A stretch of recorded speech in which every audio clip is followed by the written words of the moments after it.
Hello students and viewers. Welcome back to my channel AB समर्पण A Journey of Life Science. Myself विकास. आज की इस video में हम कंपोनेंट्स ऑफ फूड को समझेंगे.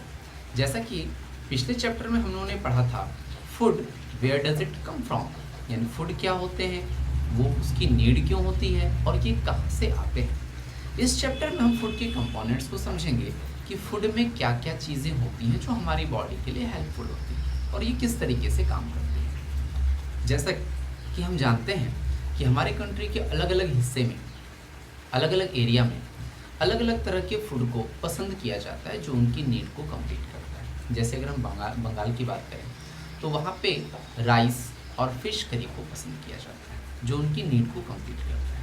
अगर हम पंजाब की बात करें तो वहाँ मक्की की रोटी और सरसों के साग को पसंद किया जाता है. इसी तरीके से कंट्री के दूसरे हिस्से में चलें तो रोटी और दाल ये यूपी की पसंद है और ये इनकी रिक्वायरमेंट को कंप्लीट करता है. सो फूड के कंपोनेंट्स क्या क्या होते हैं इसे समझ लेते हैं. चलिए, फूड की कंपोनेंट्स में carbohydrates,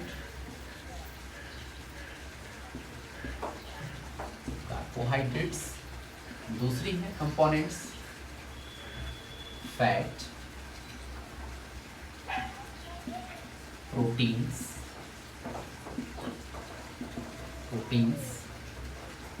vitamins, minerals,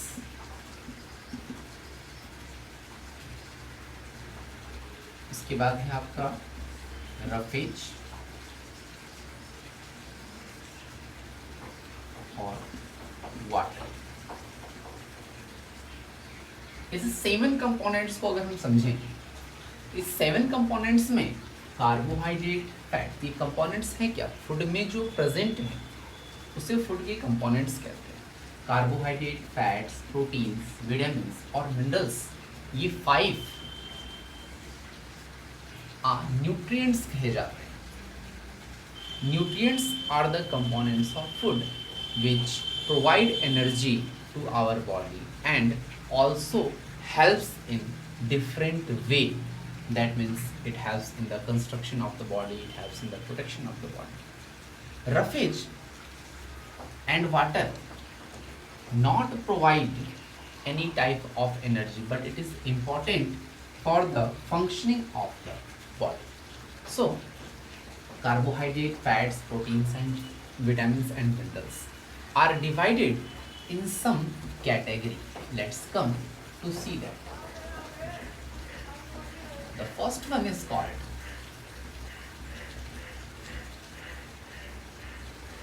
energy giving food.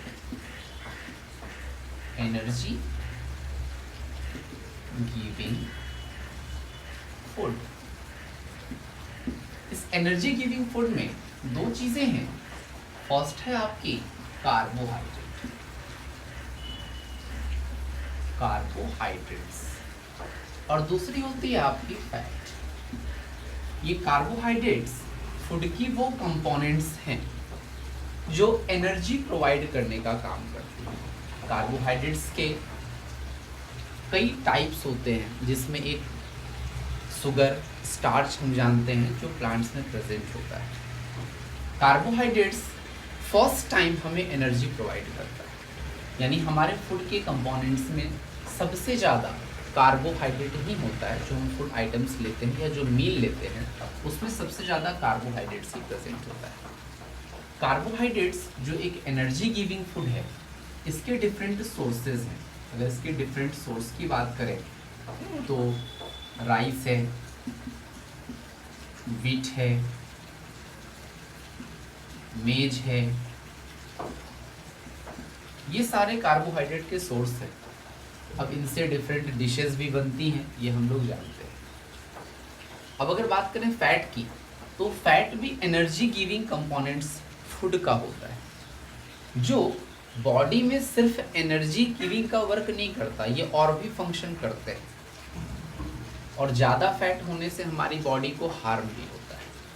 Fat जो एनर्जी प्रोवाइड करता है वो कार्बोहाइड्रेट से काफ़ी ज़्यादा होता है. बट फिर भी फैट के अमाउंट को हम बहुत ज़्यादा अपनी बॉडी में नहीं लेते हैं, क्योंकि इसके ज़्यादा अमाउंट होने से ओबेसिटी बढ़ जाती है या फैटी सब्सटेंसेस ज़्यादा हमारी बॉडी में जमा हो जाती है।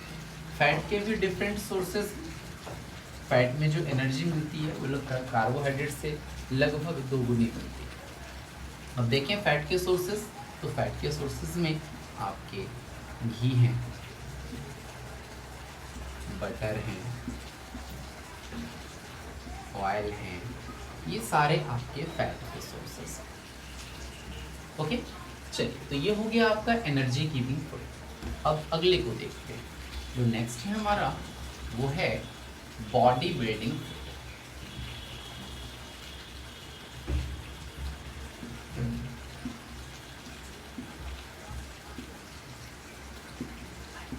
बॉडी बिल्डिंग फूड,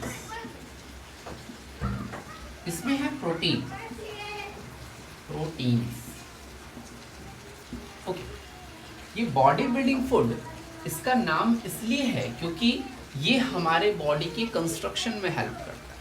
इसका ज़्यादा से ज़्यादा अमाउंट अगर हम लेते हैं तो हमारी बॉडी में जो सेल्स हैं उनकी रिपेयरिंग में, हमारे ग्रोथ में, इन सारे में ये हेल्प करता है अगर इनको हम देखते और समझते हैं। ठीक है, इस प्रोटीन के भी कई सारे सोर्स हैं। फॉर एग्जांपल अगर हम बात करें तो इस प्रोटीन के सोर्स में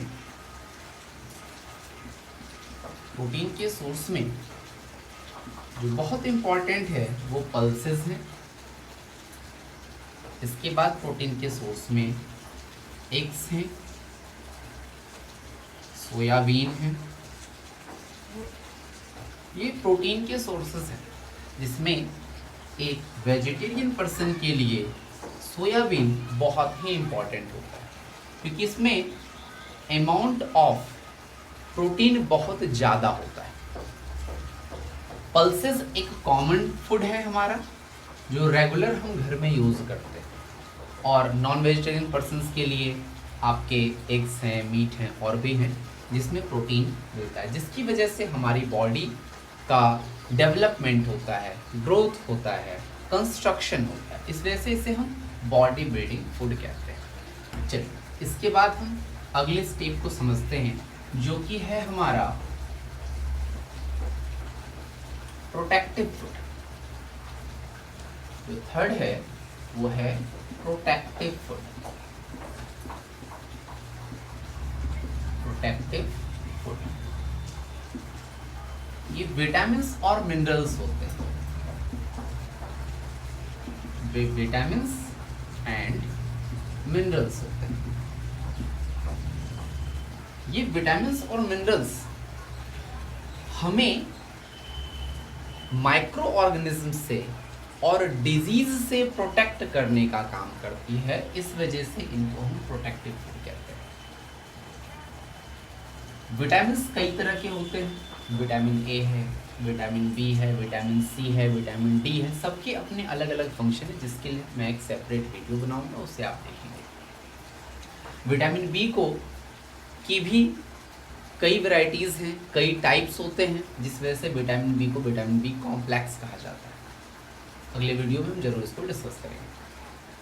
और मिनरल्स भी, ये दोनों के जो सोर्स हैं वो फ्रूट्स एंड वेजिटेबल्स होते हैं। जो भी फ्रूट्स और वेजिटेबल्स हमें मिलते हैं उनमें ये विटामिन्स और मिनरल्स पाए जाते हैं, जो कि हमारे बॉडी में प्रोटेक्शन करते हैं, हमारे इम्यून सिस्टम को डेवलप करते हैं, हमारा ग्रोथ करते हैं। ठीक जी, तो ये 3 तरीके से हमने फूड को डिवाइड की। इसके बाद 2 चीज़ें बच गई, वो हैं रफेज